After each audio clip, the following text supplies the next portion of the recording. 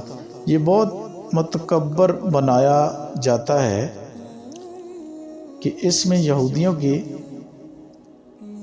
تبرکات رکھے جاتے تھے۔ پیارے دوستو، قرآن کریم میں اس کے کچھ اشارات ملتے ہیں۔ وہ یہ ہیں کہ جب اسرائیلیوں کے ہاتھوں سے یہ تابوت صندوق نکل گیا تو فرشتے ان کی حفاظت پر مامور تھے۔ اس میں آل موسیٰ اور آل ہارون علیہ السلام کی نشانیاں تھیں، اس لیے کہ ان کے نزدیک یہ صندوق بہت متکبر مانا جاتا تھا۔ پیارے دوستو، روایت میں ہے کہ عصائے موسیٰ بھی اس صندوق میں تھا۔ یہ عصائے موسیٰ حضرت شعیب علیہ السلام نے حضرت موسیٰ علیہ السلام کو عطا کیا تھا۔ پیارے دوستو، ان میں پتھر کی وہ تختیاں بھی تھیں جو طور سینہ پر اللہ تعالیٰ نے حضرت موسیٰ علیہ السلام کو عطا کی تھی۔ اس میں نوادرات کے نقشے بھی تھے۔ پیارے دوستو، جب طالوت اسرائیلیوں کو بادشاہ بنا تھا تو یہ صندوق دوبارہ بنی اسرائیل کے ہاتھ آیا۔ تابوت سکینہ حاصل کرنے کے لیے طالوت کو جنگ لڑنا پڑی۔ یہ جنگ، پیارے دوستو، یہ جنگ کافروں سے لڑی گئی، جس جنگ میں طالوت نے اللہ تبارک تعالیٰ سے دعا مانگی تھی کہ اب اے رب مجھے صبر کرنے کی صلاحیت عطا فرما اور مجھے ثابت قدم رکھ اور کافروں پر فتح دے۔ تاریخ سے یہ بات ثابت ہوتی ہے کہ فلسطین پر ہر زمانے میں حملے ہوتے رہے۔ پیارے دوستو، کبھی بابل نے تباہی مچائی اور کبھی رومیوں نے حملہ کیا۔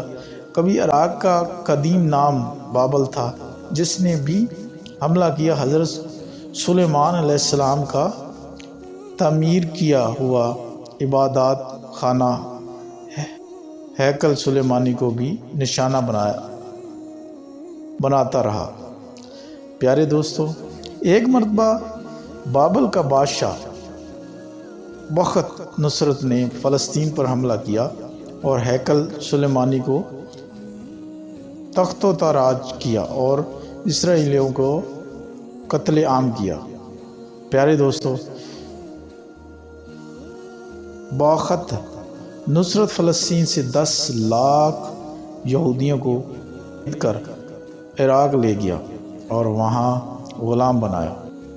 بخت نصرت کے عہد کے بعد بھی یہ قوم فلسطین پر آ کر آباد ہو گئی تھی۔